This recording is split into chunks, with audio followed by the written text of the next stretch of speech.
Today was a big day for Donald Trump versus Johnny Law, with the former president fighting the man at every level of the legal system. But things actually started off pretty good for Trump. After months of calling him unfit for office, Trump's former Attorney General Bill Barr said he's voting for him anyway. And Trump responded with as much grace as you would expect. So the former president posting on Truth Social this, quote, "Wow, former Attorney General Bill Barr has just endorsed me for president, despite the fact that I called him weak, slow-moving, lethargic, gutless, and lazy. Based on the fact that I greatly appreciate his wholehearted endorsement, I am removing the word lethargic from my statement. Thank you, Bill."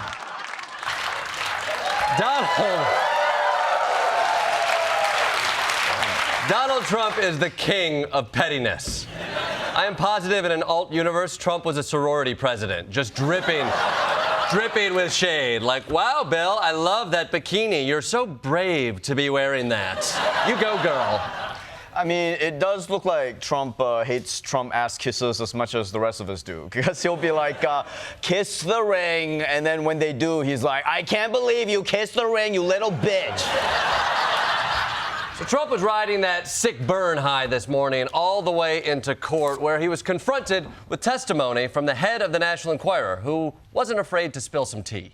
Publisher David Pecker returned to the witness stand this morning and explained how he engineered a deal to buy the silence of Karen McDougal, a Playboy model who claimed she had an affair with Trump.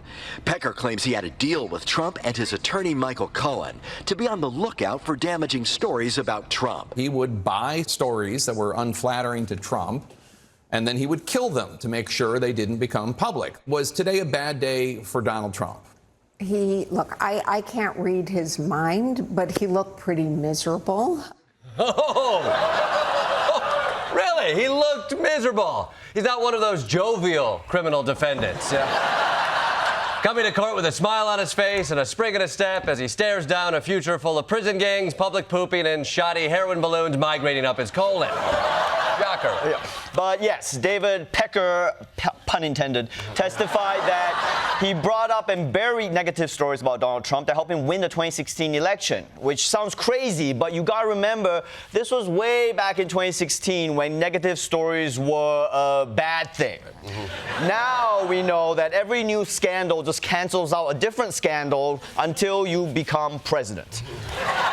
But because this is Donald Trump, he wasn't involved in just one court case today. While he was in New York, his lawyers were in front of the Supreme Court arguing that Trump should have complete legal immunity for anything he did while president. And I do mean complete immunity.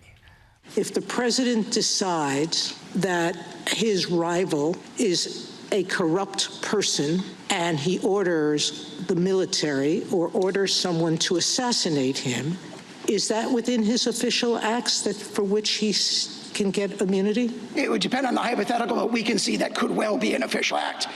I object to this guy's voice. Can someone get him a lozenge or something? But sorry, you may continue. How about if a president orders the military to stage a coup? I think it would depend. That's immune. I think it would depend on the circumstances whether it was an official act. If it were an official act. If a president sells nuclear secrets to a foreign adversary, is that immune? Well, I don't know in the hypothetical whether or not that would be an official act. Okay, look, can we stop giving Trump ideas, okay? Yeah, he's listening to this like, oh, selling nuclear secrets? I should write this down. Yeah, it sounded like they were loose pitching Netflix action thrillers in the room. Like, in order to save his nation, the president must strangle an opponent in a public death match. Liam Neeson is immune from prosecution.